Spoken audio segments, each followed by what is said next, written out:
Drop-down charts are advanced types of chart in Excel. You combine the functionality of a normal default chart in Excel, such as a column chart or a line chart, and you combine it with a drop-down which is created using the data validation function in Excel. You have a simple chart which occupies the space of one chart but acts as multiple charts. You can switch between one chart to another using the drop-down. For example, imagine a data where you have a lot of products and the sales data for them. You want to create a chart which shows the sales data from January till December for all these products. What you could do using a drop-down chart is create a simple column chart for one product and use the drop-down to switch between multiple products. For example, you could have toys selected as the product and have a column chart showing the sales data from January to December for toys. Then you can use the drop down to switch from toys to, let's say, furniture. And the entire chart will change for furniture and show data for furniture from January till December. Let's see how we can create the data validation drop down in Excel and how we can combine it with a chart to make it completely dynamic. I am in my drop-downs worksheet, and the data that we are dealing with here is of a company which sells a few products. So we have furniture, toys, electronics, watches, and wallets. And we have the data of these products from January till December. What we want to do is visualize this data in form of a column chart.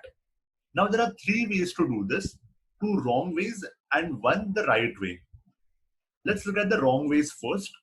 If I want to make a chart out of this data, I can select my entire data, go to insert and insert a column chart. But if I do this, look at the type of chart that I am creating. It's a really busy chart. You can see that we have multiple columns for each and every month. Visualizing this data and analyzing this becomes really difficult because we have too many columns going on in one column chart. So this is not the most ideal way to create a visualization out of your current data. Let's remove this. I'll be pressing my delete key to remove it. Another way to create charts out of it is to create individual column charts for each and every product. I can select furniture first and just create a column chart out of it. Then go on to the next product, which is toys. Select my headers, select the toys row, and then create another column chart out of it. And you can do so for all the products that you have. Now it has a few disadvantages.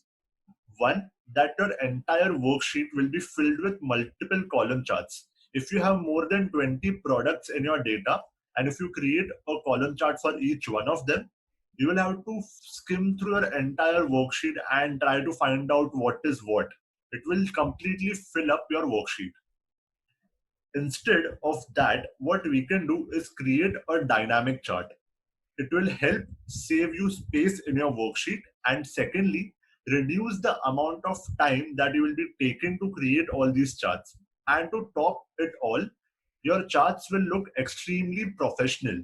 It won't be looking as if someone who is just learning Excel has created all these charts. Dynamic charts are the advanced level charts that you have to create in Excel. Let's remove this and let's avoid this manual way of creating a column chart for each and every product, which would be really tedious if you have a lot of data. And let's look at something that I call as dynamic charts. The data that we have here, I have used that to create this single column chart. And on top of that, I have this small drop down. If you go to this cell, you will see this drop down icon, clicking on which you will be having all the different products that you are selling. Based on your selection, your chart will change. You only have one chart which will keep on changing according to the selection that you make in this cell. For now, it is furniture. So you see the data for furniture. If I go to the drop down and change it to toys, The data will change to toys. As you can see, the header has also changed. You can go to watches and the data will change according to that as well. This saves you a lot of space because you only have one button controlling your chart and you have only one chart. Your space is saved. It is really easy to use and it looks really professional. Now you can just go to this drop down, change to the product that you want to see, and you will have the data visible in your column chart. Are dynamic charts a separate category of charts in Excel? Not really. What truly makes a chart dynamic is the data which makes up the chart. As you can see, we have a simple normal column chart here. Nothing fancy, nothing magical, a simple normal column chart. The magic happens in the data that makes up this chart. If I click on this chart, you can see that the chart is taking data not from our original data, but from something that we have created below it. It is not taking data from our actual database, our actual data set. It is taking it from a subset of that data that I have created at the bottom. Look at how this data works. If I change watches to furniture, have a look at the numbers. I'll be clicking on furniture. As you might have noticed, the numbers change here. And because the chart is taking data from these cells, the updated numbers will also get reflected in your chart and your chart will automatically update as well. Understand the process behind a dynamic chart. A dynamic chart has dynamic data. The chart remains a normal chart. The magic happens at the back end, the data that we have created here. First, the data changes according to the selection that we make in this cell. Then the chart changes because it relies upon the data that we have here. The magic happens in this particular area. Now, before we start creating our dynamic chart, creating this data at the bottom of our actual data set, let's first look at how to create this drop down. This drop down is nothing but a list of items in a cell. How do I create a list of items here? To create a list of items, you need to go to a cell where you want to create it. So let's remove this completely and let's start off from scratch. I'll be selecting this cell as my drop down cell. I'll be expanding it a bit, give it a nice color. Then go to data, the data tab that we have next to formulas tab. Inside data, I go to data validation. If your Excel does not have data validation written, just remember how the icon looks like. You will be definitely having this icon. Click on the icon and you will have this data validation box come up. This box helps you validate the data that will go inside your selected cell. The validation criteria helps you select the type of data which can be entered in this cell. You have different options in this drop down, so you can select what you want to allow in this cell. The multiple options include whole number, decimal, list, date, time, text length, or even a custom field if you want to enter, which is basically a formula. I'll be demonstrating you how data validation works and then we'll move on to how to create a drop down out of it. Let's say I want to only have whole numbers in this cell. I can select whole number. My data can be either between something, after something, less than something. There are multiple options here which you can explore. Let's select between. And let's say our data should be between 10 and 20. I can click on OK. Now, if I enter 15 here and press enter, I can enter 15. What about 10? I can enter 10 as well. So it is between 10 to 20, including 20 and including 10. What if I enter the digit 9 here, which is less than 10?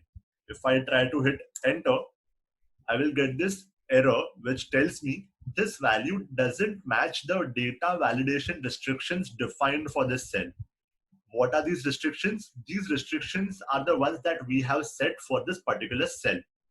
If you try to click on retry, Excel will ask you to change the data here. So I can press backspace. Let's say I type in 11, and if I hit enter now, I can exit the cell. Without having the data validated by Excel, you cannot exit the cell and input your data at the same time. What if I enter a decimal number? Remember, we have selected whole number as our criteria. If I try to type 12.3 and hit enter, I will still get that error. So remember, whatever you validate in your data validation box, only that data is allowed inside the cell. Let's take another example. I'll be deleting this number.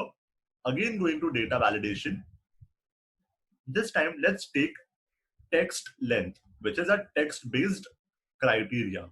I can say that my text length has to be less than 8 and click on OK. If I enter Excel here and hit enter, I can enter Excel here. Why is that the case? Because it is EXCEL, which makes up 5 text length. But if I write something like football, which is 8, I will get this error because I have specified that it has to be less than 8. So 8 is not allowed as well. I can press on cancel and it will revert back to Excel. I can even type in my own name and it will be showing me an error. I click on this, you can see that I still get this error. So remember, data validation has multiple criteria which you can select to restrict the end user to the type of data that you want them to enter in that particular cell. For our purpose, for the example that we have here of a dynamic chart, we will be looking at something called as list. Now, a drop-down is nothing but a list of items. So you need to select list and specify the source of that list, as in what will go into that list, what items will be included in that list. You can press backspace here. In my source, I can select the range where my products are written. That is from furniture to wallets, which becomes B2 to B6. I'll click on OK. Now, if I go to the drop down and select items, I can see that I have all the values that were there in my source data come up as items in my list. I have furniture, toys, electronics, watches, and wallets. What if I make a modification here? So if I change furniture to ABC and I hit enter, I go to this drop down and I notice that furniture here has again changed to ABC. So remember, the source data is linked to your data validation cell. If you change anything here, it will change here as well. Let's change this back to furniture. I'll be pressing Ctrl Z. Coming back to this, and you can see it's back to furniture. Now that we have our drop down ready and in place, let's look at how we can create data based on it. And let's see where that magic happens and what causes that. I'll be removing this data. Let's start off from the beginning. I am writing my subset of data below my actual data, but you can do it in some other worksheet as well and just take a reference of it in this particular worksheet, whatever works for you. Now, the magic is caused by the formula of index and match. First hand, let's simply copy the headers of all our months. Our headers will remain the same irrespective of the different products that we have. In other words, our data will always be from January till December, irrespective of it being toys or electronics or watches. It doesn't really matter. So let's simply copy all the headers in our first row.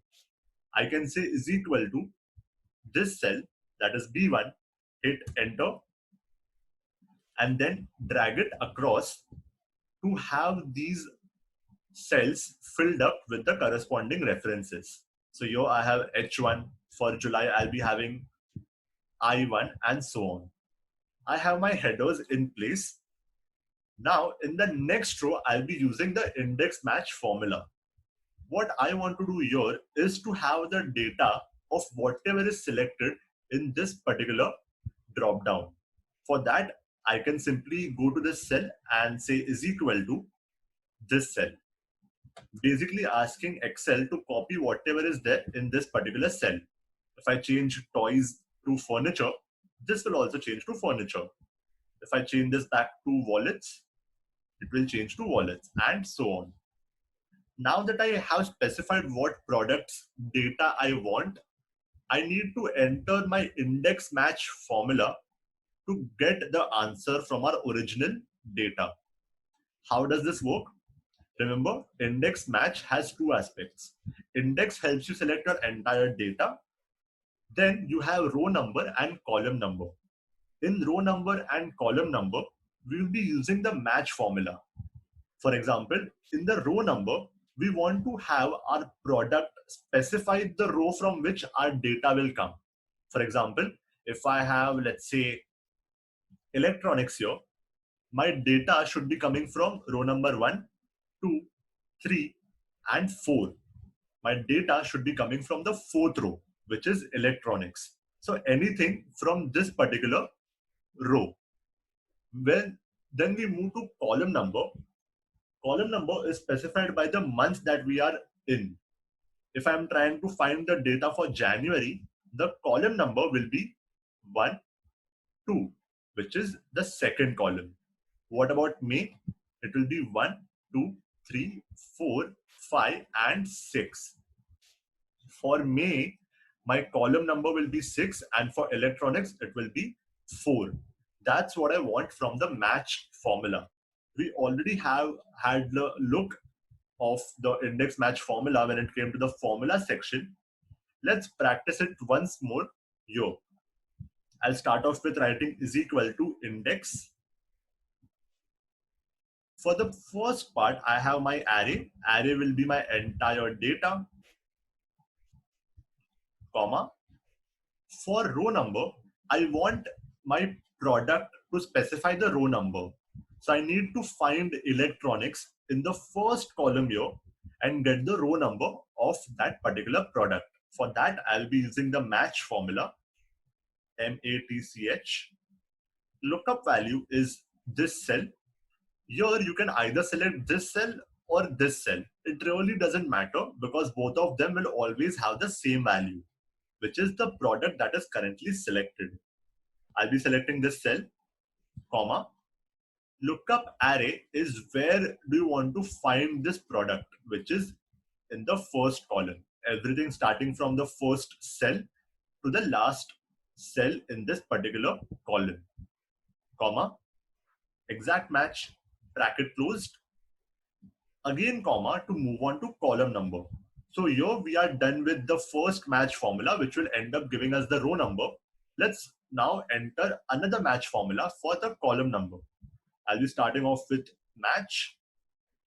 This time the lookup value will be the month because months lie in different columns. As you can see, the month will be this cell. The lookup value will be January, comma. Where are we trying to find and match January? In the entire first row, starting from the first cell. I'll be going to this cell, pressing Ctrl Shift right to select the entire first row.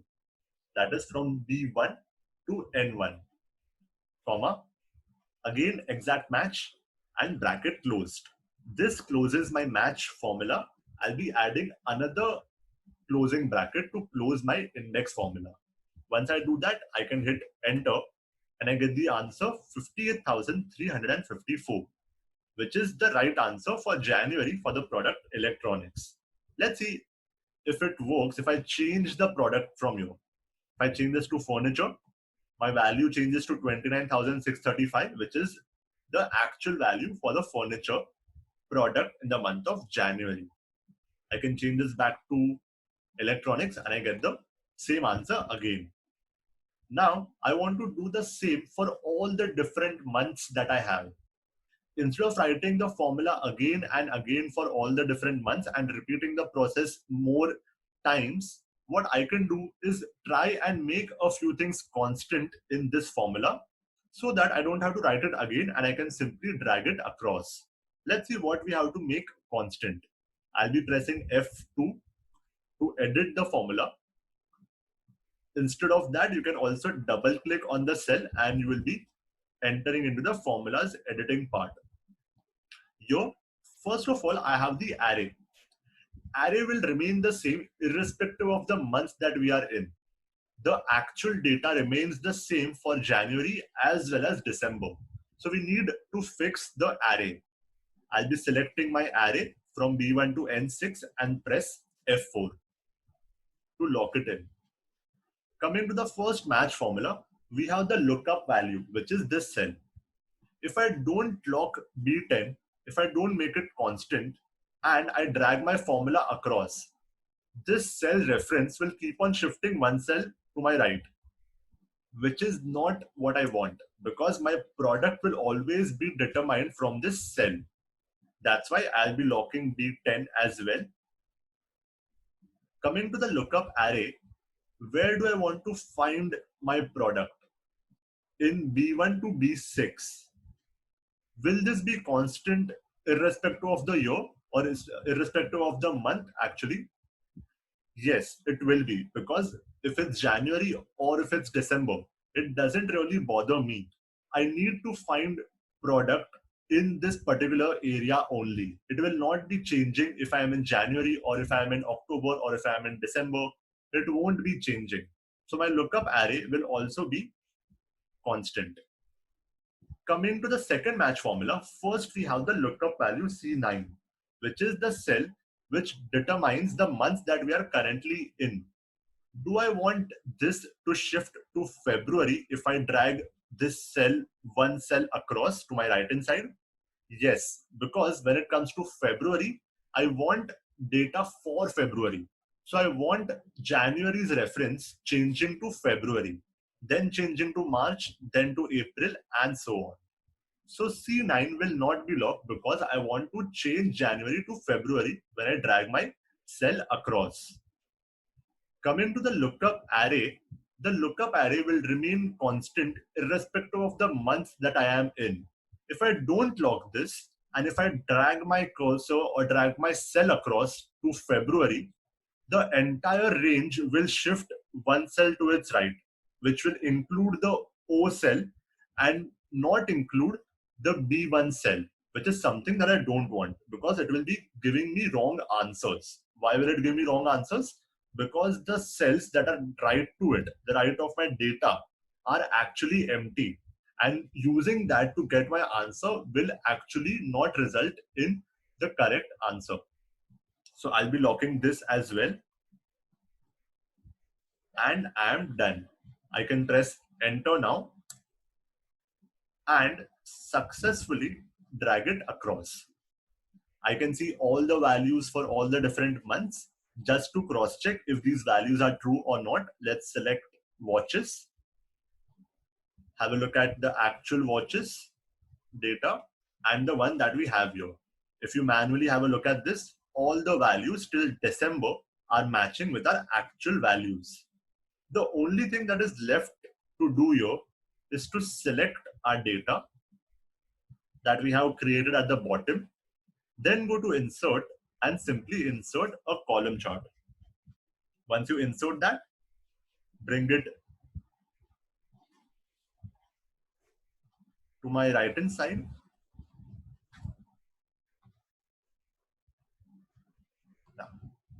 And bring it at the bottom, place it where your drop down is, something like this. And you can even put an arrow here and say click to change, click to select a product, and whatever your requirement is.